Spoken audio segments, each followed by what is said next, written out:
აი შენ ბატონო დავით მიდიხარ წინ ჩვენ გვინდა ვასწავლოთ ხალხს რას ნიშნავს დასახლებული პუნქტი ხო ნებისმიერიო სოფელი დაბაო რაიონი ქალაქიო სადაც შევდივართო და გვიწევს მოძრაობა მაგალითად შენ თუ ძალიში ისი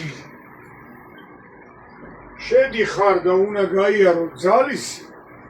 არის ძალისი წარწერა იქნება აგე თეთრი შავი წარწერა დასახლებული პუნქტი ესე იგი მანდაო შენო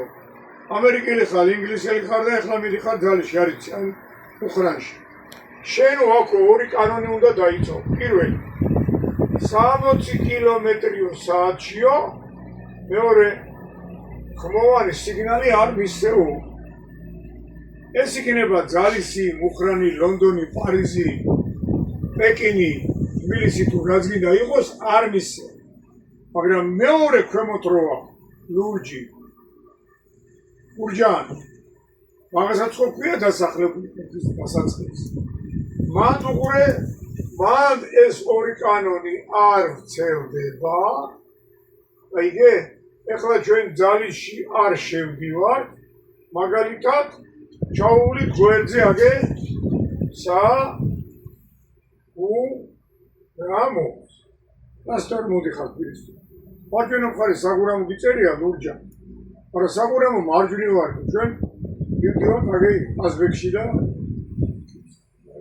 დუშეთში მივხვდი ხო აქ არ შევდივართ და არ გავდივართ აიგე გვერდზე ჩავუვლით გავიგე რაღაც მივხვდი სადაც გვერდზე ჩავუვლით იქ შეგიძლია იმოძრავო 90 კილომეტრი და სიგნალით აძლია რამდენი წელი სანამ დაგეწვება ის სიგნალი კარგია საგებია რა კარგი